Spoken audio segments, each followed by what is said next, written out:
Hi, my name is Eric. I'm from Cincinnati Typewriters. I'm going to show you how to use the Royal HHE Typewriter and how to use all the various functions in there. You'll notice this Royal HHE is a little bit different than most that you might have seen. That's because we've painted this. This was actually painted during the time that we thought the Bengals might win the Super Bowl, but they didn't. Let's start with loading paper. You'll notice there's a paper guide here, and you'll notice at the guide that there are numbers. The numbers are kind of arbitrary. This is not the number of millimeters, because that is much more than 10 millimeters. And it isn't an inch. This does not equal, from 0 to 1 does not equal, or 0 to 10 does not equal 1 inch. I don't know really what they mean, but I do know that if you put that at 0, and you'll notice if we want to get the carriage right above that spot, if you'll look down here, see if I can get the camera angled in there, it will be at the 0. So these numbers correlate with these numbers, and it also will correlate with these numbers here along the paper guides. So generally you would start by setting this to 0 and then load your paper with it hitting the side like that. And to load the paper, we just set it in there and turn the paper feed knob, and that starts feeding it. Now, if for instance you fed it and you're not real happy with how straight it is, we can use the paper release lever, and that will release pressure from the paper so that we can turn it sideways like this.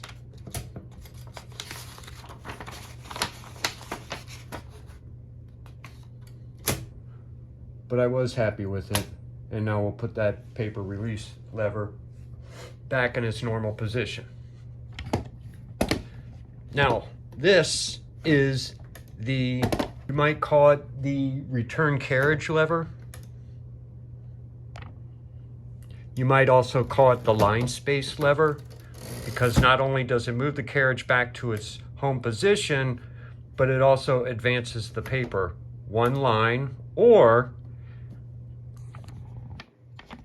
and you'll find these in various spots on most typewriters. Most mechanical typewriters have a way to do this.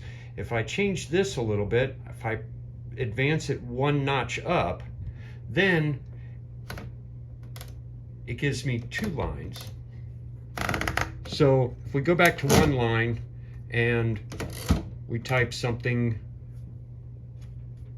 TTT, and I advance it TTT, you see I got 1 line. But if I turn this up 1 notch and advance it, now I've got 2 lines. And if I do it all the way, I can have 3 lines. But I'm going to take it back to 1 line and zoom back out so we can see what we're doing. Now notice when I go all the way over, you see where the carriage sits. I'll start typing right there on the edge of the paper. I don't want that. I want to set my margins so that it can only type about there. I didn't realize how much this phone vibrates when I do anything. So now you're getting all kinds of vibrations in the video whenever I press buttons. I will try to find a way to minimize that. Anyway, I don't want to start typing until I'm about here. Or when you look down at those numbers again, see if I can get it in there. It's right before the 10, which again is just an arbitrary number. It doesn't mean 10 millimeters, it just means their number 10. So I put the carriage there to exactly where I want to start typing, and then I take the magic margin lever and I just release it. And then I put it back again. And now when I return the carriage, it's where I set it. But supposing I want to set the other side. Let me zoom out here. I don't want to type off the page. Right now, if I type, you see what I did here. It types right off the page. So I don't want to type until I don't want to type after, say, this point. So I put it where I want it to stop typing, and I use the other side, the magic margin lever, and go forward with that. You heard the bell because it reached the end of the line, because I created a new end of the line. And now I've got one margin set here and the other margin right here. I can't go beyond that. As a matter of fact, when you reach the end of your line, you should no longer be able to type. Now, if I've reached the end of my margin, let's say I'm spelling out the word typewriter, and I've reached the end of the margin and I'm only halfway through my word, I do have enough space here that I might want to fit one or two more letters. So I use the margin release button right there, and if I press that, I can get a few more characters in, or it can basically ignore the margin that I just set. So I hold that,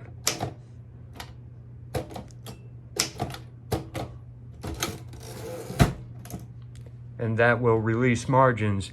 But when I go to the next line, the margin is still there. It only released it so that I could type those extra letters.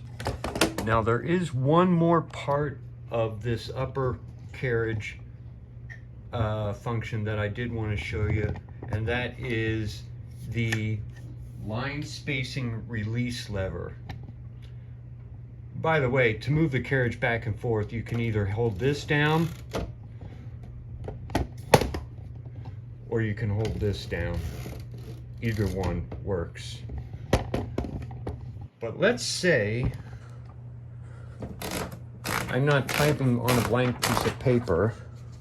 Let's say I have a form and I want to type on the lines in the form.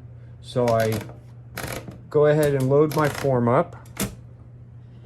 And now I get to my first name and I want my type to appear on that line. But unfortunately, I did not load it perfectly so that the type appears where I want it. You see, it's too far or it's not far enough. I want it right between there. And that is when I would use the line spacing regulator. This lever right here will keep me from having line spaces so that it rolls freely instead of rolling by line. So now I can come down a little bit, lock that into place, and I'm right there on the line now. And if you have paper, if you have a form that is spaced out evenly with your typewriter spaces, then it will work great.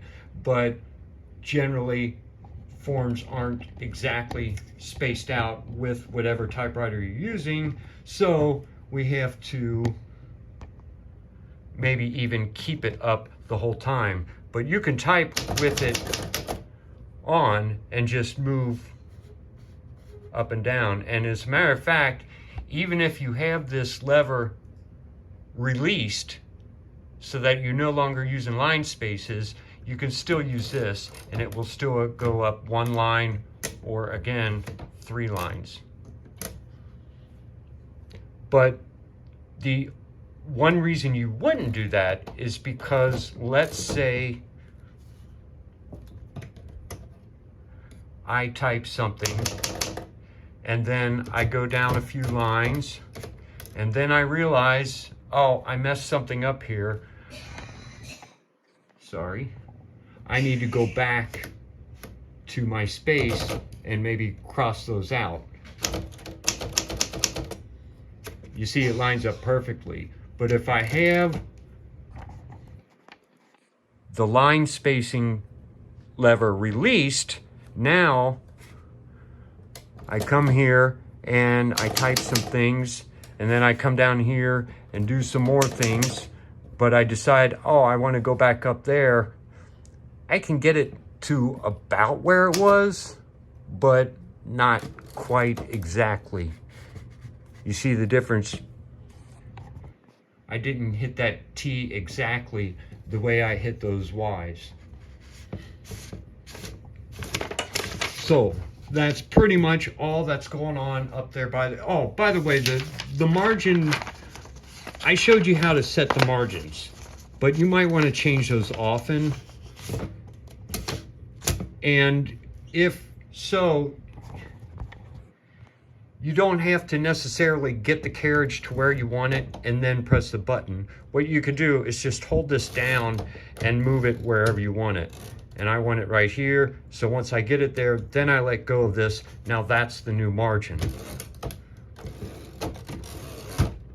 Only I didn't do it right because I didn't hold it down right. Now the new margin is here, and if I want to move it back over here, I just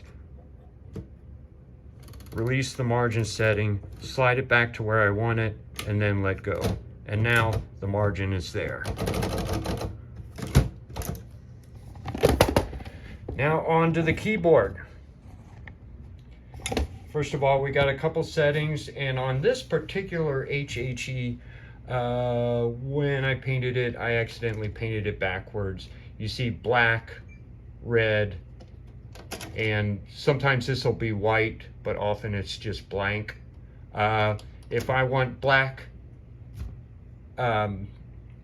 letters, I would go there. If I want red, there. If I don't want any color, if I want the strikers to hit the page without putting ink on it, I would put it right there. You would use that, they used to sell these little correction ribbons with, it was basically white out, and you would put that to blank and then go back to your letter and hold it down in there and then strike your key and it would basically erase. They didn't really work that good. But anyway, for this, you can see right now I've got it set to red, but I'm going to put my line setting back in. But if I type, you can see it's black, not red. That is because I accidentally painted these black backwards. But if I set it to black, now if I type,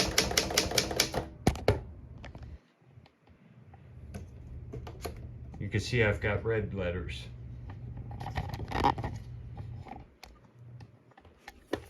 So that is the color setting. Most typewriters have one. If it's a really, really old one, even the really old ones had them. Some of the smaller ones, some of the real portable typewriters didn't have it, but most typewriters have it. Here we can see two buttons, tab clear, and on the other side, tab set.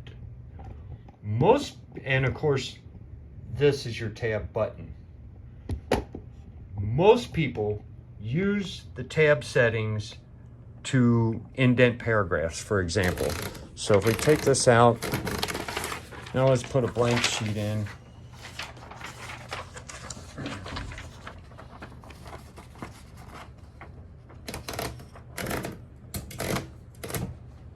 So we'll set the margin to here so that we can't type before that, but then we want to indent our paragraph. So what we would do is start at the beginning, then space a number of times, however many you want, and then hit the tab set key. Now that sets our first tab. So if I go back to the beginning and I type some things, and then I go another line and I type some more things, and I just started pounding buttons, so I messed up my keys.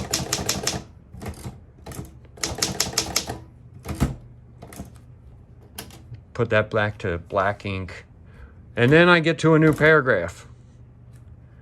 I hit my tab button, it goes to where I hit that, I had set the tab, and now you can see that the tab had, this is where I had set my tab button, that's where the indent is.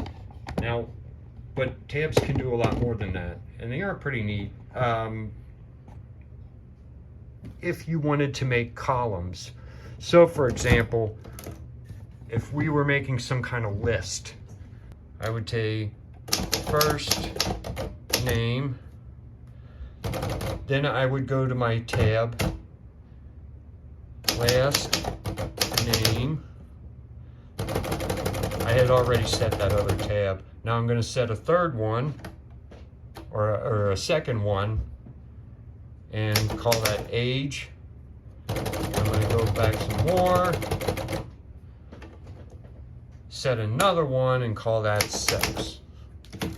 So now I have Eric as the first name. I hit my tab button to get to the first tab, type in my last name,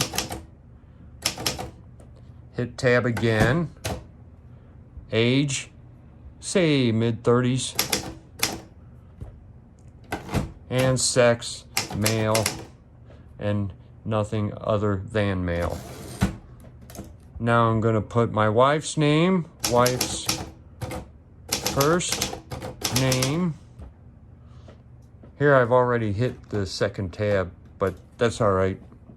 You get the picture. She also has the same last name. Hit tab again. She's in her 30s also.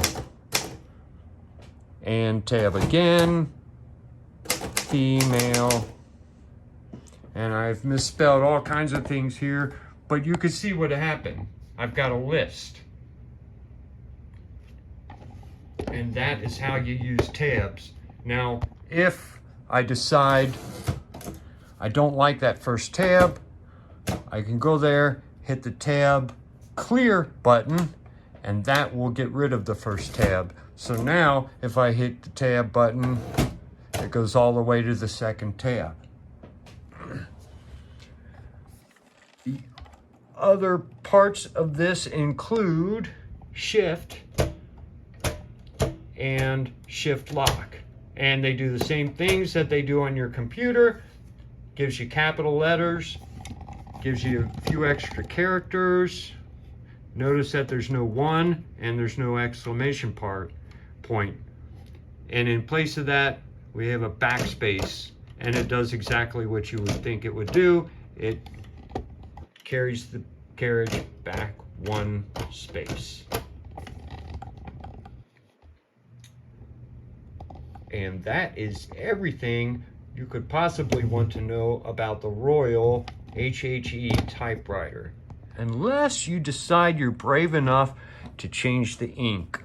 In which case, if we open this up, move this out of the way.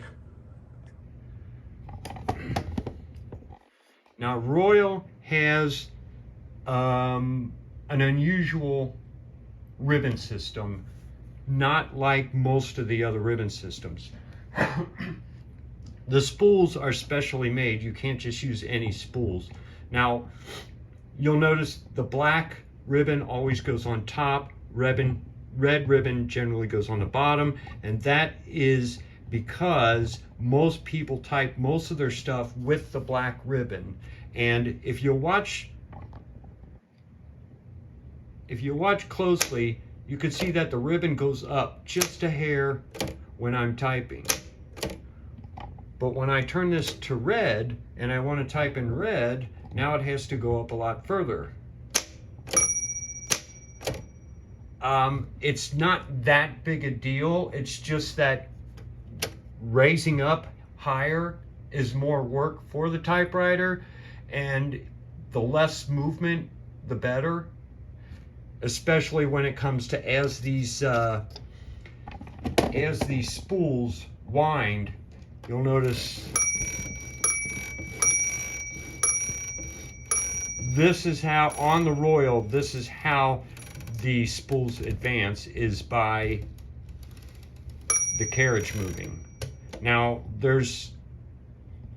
when this gets to the end of the ribbon and there's no more ribbon left on this side, what will happen is, instead of moving in that direction, it will change direction. And I can make it change direction by flipping that.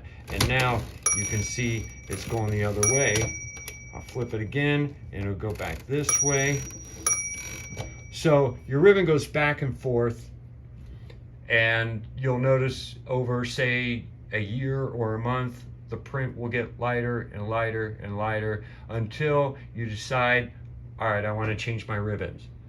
You can go on Amazon, you can get a ribbon. They're pretty cheap, and they're pretty, it's not like you're going to be able to buy one of these spools. You're going to have to get the ribbon and unwind it from the spool that it's on so that you can have one of these and put it on one of these. Because this little thing here, when the ribbon runs out and it's not holding this in place, this will come down a little bit. It's not now because there's a bunch of ribbon there, and I'm not gonna unwind it just to show you, but this is what happens. This comes down a little bit, and when that comes down,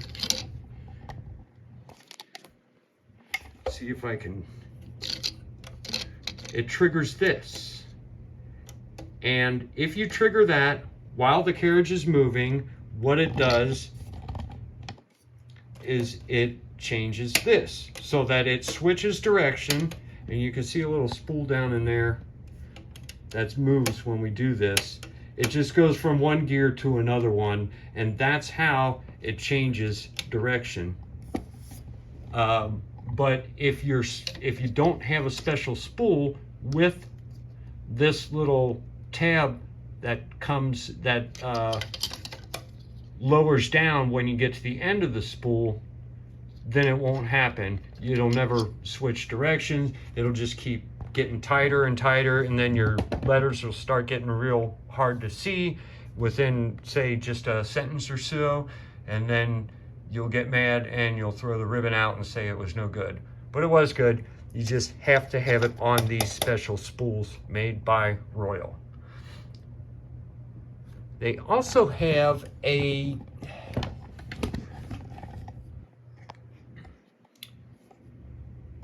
was supposed to be a key strike force setting.